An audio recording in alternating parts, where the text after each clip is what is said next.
Welcome everybody. Welcome back to my channel. This is Greg Reacts, and today I'm going to be reacting to all the sports that happened the last couple of days. It was a lot going on between golf, hockey. So I'm going to focus on three topics today. I'm going to focus on Tiger Woods, who defies the odds to win the Masters tournament. Also, I'm going to be talking about the Luke Walton situation with the Lakers. He steps down mutually. And I'm also going to be talking about the NBA playoffs, the games that happened last night. So let's get into it. First topic, Tiger Woods defeats the odds that everybody said he was done. I mean, he had nothing left. Comes back Sunday, day 3, to win the Masters tournament with the 70. Great round. He had a great shot. I think it was on hole 12. Just putting the pressure on Xander and Dustin. They finished tied for second, but Xander was up one hole, and you could just feel the excitement. You could just feel the roar. That you could just feel the excitement, like when you're watching somebody and that pressure is real. Even though it's no defense on you, that pressure, when you hear from across the road or wherever, that crowd, somebody just hits a birdie and he's right behind you, and you see them changing the numbers on that board, you start to get nervous. That means you got to hit everything perfect, because this guy is coming. He's coming for you, and you better get yourself together. So he had to be perfect, and he wasn't. So that puts Tiger at 15 majors. Now everybody is saying on the news and the media, can he catch Jack? Can he catch Jack Nicklaus, who has 18 majors? The way he looked at the Masters, he definitely can get him. I feel he could pass him. His back is healthy. His knees are healthy. So he has everything. He's coming off with 3 back surgeries. That's the only thing that people be talking about. Well, it's still 3 back surgeries he's coming off. So we'll see what that happens. The Masters was so crazy that people that don't even really watch golf like that tuned in for Tiger. I mean, people all across the country the ratings had to just go spike through the roof. That's what I'm saying. That's the magnitude that Tiger brings to golf. When he's not playing, their ratings drop dramatically. It's ridiculous. So we got to give it up for Tiger. Let me know in the comments, do you guys think that Tiger has enough in the tank to pass Jack? He'll probably play the US, so he'll probably wait and skip a couple tournaments and play the US Open. And Pebble Beach, which he's also won them both. So he knows those courses very well. He has definitely a chance to catch Jack. So y'all let me know in the comments, does Tiger have enough in the tank to win, to catch Jack? So it's going to be an exciting season for Tiger. I'm rooting for him. So we'll see. So the next topic I'm going to be talking about is Luke Walton. Luke Walton and the Lakers have mutually decided that he needs to step down from the Lakers. It hasn't been a really good situation. Luke is a great coach. He studied under Steve Kerr, so he sees the winning formula. He knows how to win. So I just thought he needed some time. They say he pretty much lost the locker room. So, his record wasn't that good. Through 3 seasons, his record was 98 and 148, which is it's not pretty good in the NBA. Even with the young team and stuff like that, I thought the Lakers had started out playing good early, even with LeBron. But as soon as he went down, and as soon as all the drama come out in the media, where they were talking about trade deadlines and moving pieces, trying to get big free agents like Anthony Davis, Klay Thompson, trying to lower these free agents, I think that kind of messed with the psyche of the young players. Because when you're a young player, you need confidence in the NBA. You need confidence. You need somebody to say, you know what, let's just go out there and ball. Don't worry about nothing else, just ball. But with them But with those young guys getting in their mind that I got to be perfect. I can't make any mistakes. I'm afraid to shoot because I don't want to shoot and miss and have people mad at me. Then I might get traded. You can't do that to young players. And I feel like that's what happened to their season. As soon as LeBron came back, they were still losing. Only because they weren't playing with confidence. They were scared to do anything wrong, to make LeBron angry and stuff. It was a mess. So you guys let me know, is it LeBron's fault? Did LeBron kind of mess up the chemistry and the cohesiveness with the Lakers? Y'all let me know. So as soon as Luke Walton walks away, not maybe 2 days after, he lands a 4-year deal with the Kings, which is a good situation. He's staying on the West Coast, good situation.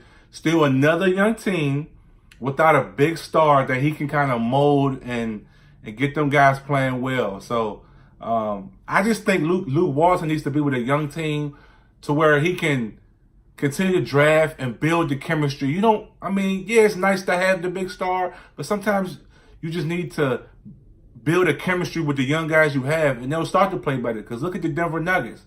They don't have a huge star. They don't have a superstar, but they're number 2 in the West. That's because they're all moving the ball and they're playing well together. Nobody's trying to be Kobe. Nobody's trying to score 50 points a night. They're saying, you know what? Let's move the ball to the open man. And that's a good thing for winning. You just keep drafting. And I think Luke Walton, Vlade Divac, the general manager, I think they're on the same page. So I think that's a good fit for him. So we'll see about that. He's learned Steve Kerr. So let me know, guys. Do you think Luke Walton going to the Kings is a good situation or a bad situation? Let me know in the comments. Let's talk about it. This is what my channel is for. Let's have debates. Let's talk about it. So next, we're going to talk about the NBA playoffs. So I didn't really catch all the games, but I caught the 2 games last night. The Brooklyn Nets versus the Philadelphia 76ers. So Brooklyn surprised everybody by taking game 1. It shocked everybody because everybody know coming into the playoffs, Philly was favored over Brooklyn. And Brooklyn stealing game 1 on the road was crazy. They pretty much shut down all their shooters and made the one shooter, J.J. Redick, instead of making him a spot-up shooter, no, we're going to close out and we're going to make you drive to the basket. Now, Ben Simmons didn't play that well. He had a lot of turnovers. I thought he was trying to force a lot of shots, which went away from what they was doing. He's more of a facilitator. Yeah, he'll get you probably 10 to 15 points, but he's more of a facilitator. And him not getting everybody involved in game 1, I felt messed the chemistry up. So let's move on to game 2 from last night. Philly regains their confidence and comes back to win game 2 with a score of 145 to 123. Now, I saw this game. Philly came out strong. They pretty much dominated it all the way through. Ben Simmons, let me take that back. Philly basically used their length to bother all their shooters. So they kind of took away all the shooters, all their passing lanes. They made every shot difficult that Brooklyn was trying to make. Ben Simmons records a triple-double. That's what I'm saying. When Ben Simmons gets double-doubles and triple-doubles, it's hard to beat Philly. Because what he's doing is he's collapsing the defense and kicking out to the open shooter. Which is like Tobias Harris, who adds 19 points last night. And B is always great on the block. He had 23 and 10 last night. So all around, Ben Simmons facilitating, getting everybody involved. That's how you win games. It's all about matchups. Philly is all about length. We're going to bother you, and we're going to come out and play ball. And that's what they did. It's hard to beat them like that. But I just feel like Brooklyn just fell flat last night. They got all hyped to game 1, and they came back in game 2 and thought they were just going to run over them again. It didn't happen. Their shots was off. They weren't falling because Philly was contesting everything they had. So it was tough for them to kind of really get momentum going and get going like that. So y'all let me know in the comments. can Philly, can they continue this type of success on the road for Game 3 in Brooklyn? Y'all let me know in the comments. I think it's gonna be a great series. I think it's gonna go. I think Philly's gonna get them in 6, just because the veteran leadership with Jimmy Butler being there. Jimmy Butler hasn't been a real dominant factor, but his leadership on the court. And you still have to account for Jimmy Butler, even though he's not putting up, a whole lot of points. He's getting everybody else involved. That's how you win games. You get everybody involved. And then sometimes when you have to take the game over, you take the game over. That's what you got to do sometimes. And Jimmy Butler is doing that perfectly well. So let me know in the comments what y'all think about that game. So next, we're going to be talking about the late game, the 10 o'clock game, which was the Golden State Warriors versus the Los Angeles Clippers. Now, I watched this game last night, and I tell you, this was a great game. It was going back and forth the whole game. I mean, so excited. Everybody was hitting shots. So the Clippers on the road in Oracle steals Game 2, 135 to 131. Fantastic game all across the board. Lou Williams was the dog last night. Lou Williams came out and did his thing last night. Lou Williams puts up 36 points and 11 assists. So he not only was giving buckets last night, he also was facilitating, getting other players involved, which is what they need to do against Golden State, because you can't let them know, especially with Steve Kerr, you can't let him know that, all we got to do is shut Lou Williams down and that's it. No, you got to show the other players out here can hoop too. They got other players that can score points. And my man Montrezl Harrell last night was doing his thing. I mean, he was banging on he had 25 and 10 last night. He was banging the boards. He was dunking on Bammers. He was letting Draymond Green, like, you're not going to be the intimidator out here. I'm going to let you know that I'm out here, that I come to play ball. Let's play ball. He came out and he showed out last night in Oracle. So it was a really tight game. Unfortunately, Boogie got hurt in the game. So I don't know if he's coming back. He's probably going to be done with Golden State. He's probably going to be a free agent next year. But Boogie came back. KD did his thing. I feel like he could have been more aggressive. But with the whole technical foul and Patrick Beverley situation, so it was kind of tough. So and Steph, even though he was amazing, I think Steph had 35, 36. No, Steph had 29 points. I thought he did a great job, but towards the end of the game, it seemed like, I know Steph can hit them wild, crazy shots, but it was other shots there that Steph didn't take that I thought he could. He shouldn't have took certain shots. I thought he can get other players like Clay involved and KD involved. So I thought he can get that, get more players involved towards the end of the game. So that's what happened with a lot of players, especially with like OKC. When the game gets tight, the two stars just try to shoot them out of it, and a lot of times it don't go their way. So my thing is, can the Clippers ride this hot streak they're on?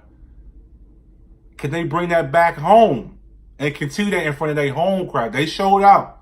They shut the crowd down in Oracle, but can they come back at the Staples Center and take Game 3? Because don't forget, Golden State is still Golden State. They can go on the road and win too. So the Clippers have to carry that same MO and come back home at the Staples Center and let the Clippers know. And let Golden State know that we here. Now y'all got to come. We came to y'all house. Now you got to come to our house and try to get a win. So this is definitely going to be an interesting game. Do I see 6? Can this go 7 games?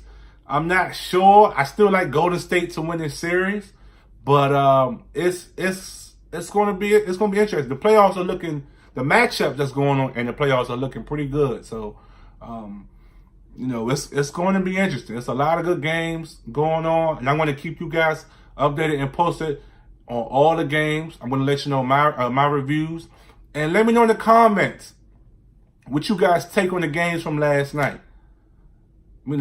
Let me know who y'all think is gonna win the series. So let's talk about it.